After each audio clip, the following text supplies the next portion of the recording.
en lo que emiten en el visible de los objetos, sino que digamos, hoy en día esto es un paradigma extraordinario, y luego viene después de esa época otra época extraordinaria. Eso es una época muy caliente del universo, y luego cuando se enfría, ¿qué sucede? Los electrones se unen con los átomos y forman lo que ya llaman uno la materia neutra, es decir, ahí sí, hidrógeno atómico, neutro, helio neutro, y esa es la materia primordial, la cual después comienza entonces a fusionar y a formar las galaxias, las estrellas, los planetas, y de ahí sale la vida.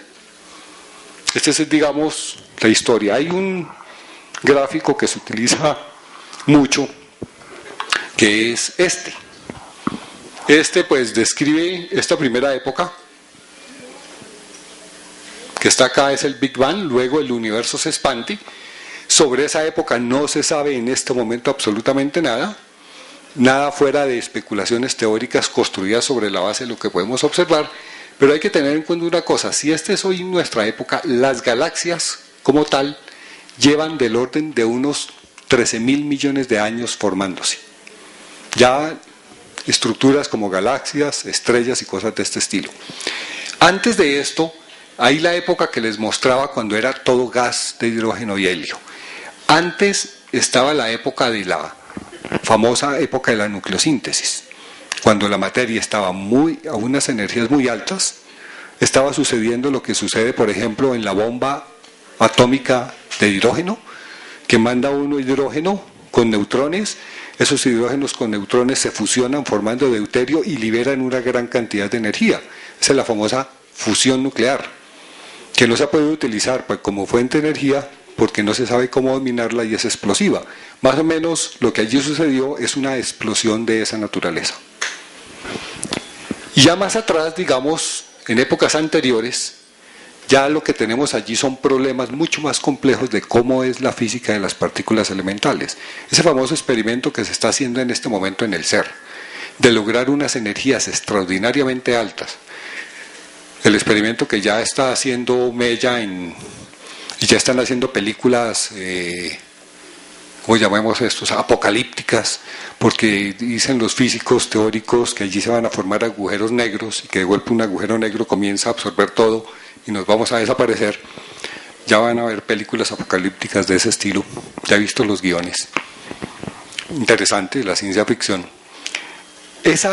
Esos experimentos que se están haciendo en el CERN nos van a permitir entender no qué pasó aquí a los 3 primeros minutos, que fue lo que hizo Gamow, sino qué pasó más o menos una millonésima antes, después, digamos, de la gran explosión. Podemos nosotros penetrar actualmente con los instrumentos que tenemos, radiotelescopios y telescopios, digamos, del cielo profundo, hasta estas épocas remotas del universo. Tenemos observaciones directas y la radiación de fondo, de hecho, es una radiografía de lo que sucedió en la famosa época de la nucleosíntesis, acá. Por esa razón, lo que estamos hablando sobre este tema no es solamente una construcción especulativa hacia atrás en el tiempo, sino que los instrumentos nos permiten observar la radiación, la luz emitida en ese instante del universo.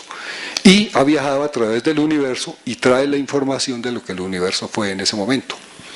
La razón, pues, fundamental precisamente de este descubrimiento de Penzias y Wilson es que luego se continuó trabajando intensamente sobre él, y en los años, digamos, 90, que se lanzó un famoso satélite, el COBE.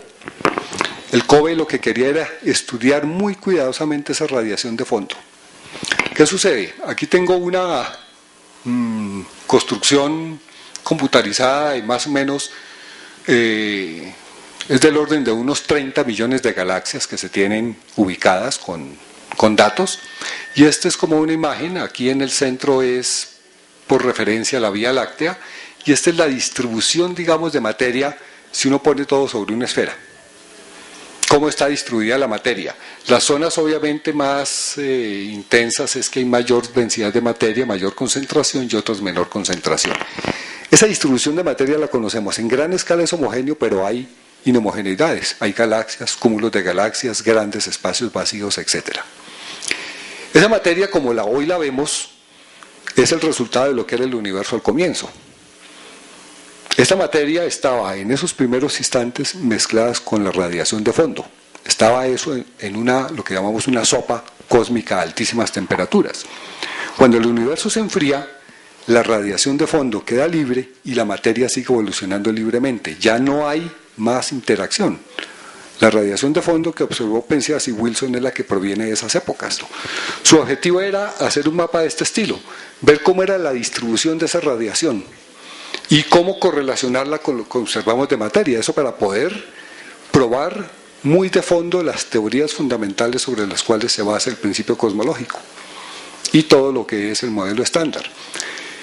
En el año 91 esto tenía un radiómetro, un aparatico que detecta la radiación de fondo, y eso lo tiene que hacer a muy bajas temperaturas. Eso lo hacía con helio líquido, que está más o menos a 3 grados Kelvin, para evitar todo el ruido electromagnético.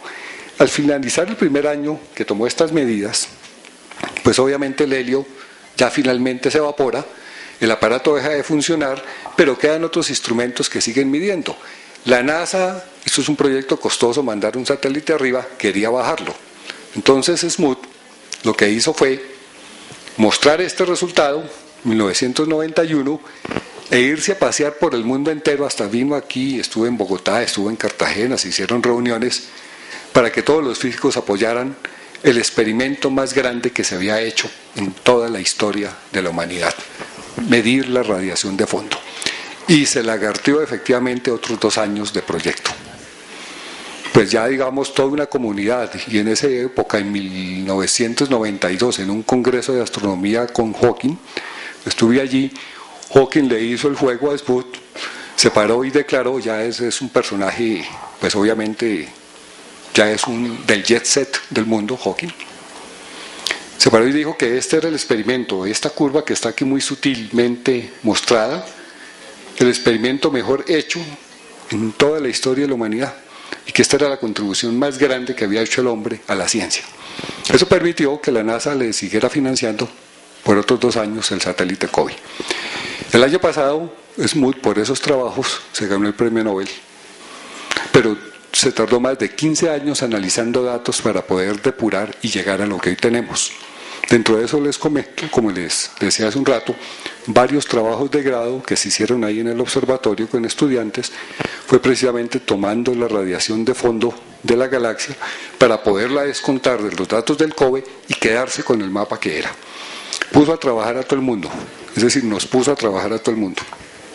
Pero el resultado es un paradigma. Esto es lo que sostiene, de hecho, el paradigma de la hipótesis de la gran explosión. El modelo, por ejemplo, que comentaba el profesor Ochoa al comienzo, el modelo de un universo en estado estacionario, no puede predecir de ninguna manera la radiación de fondo. Fue uno de los hechos fundamentales que en los años 70 derrumbó ese modelo porque tenía mucha fuerza. Se evitaban muchos problemas conceptuales, pero definitivamente ningún otro modelo de los que se han tratado de construir puede dar cuenta de esta radiación de fondo. Ahora, el punto fundamental dentro de toda esta historia es, bueno, ¿qué tenemos hoy en día con respecto a lo que es el universo? En los años 90, lo que es, digamos, el universo, lo que nosotros consideramos en cosmología que es el universo, nosotros podemos medir la distribución de materia. ¿Cuánta materia hay por unidad de volumen? Eso es la materia que emite radiación electromagnética, y con esos datos podemos saber cuánta materia está allí en combustión. Es decir, eso es lo que llamamos la masa del universo observado. Esa masa del universo observado evidentemente es la que maneja la gravedad. Pero en el año 92, con otros estudios que son de lo que uno llama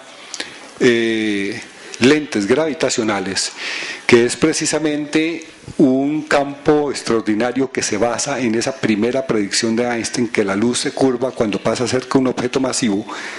Resulta que cuando uno observa el universo, este es otra vez el cúmulo de Abel,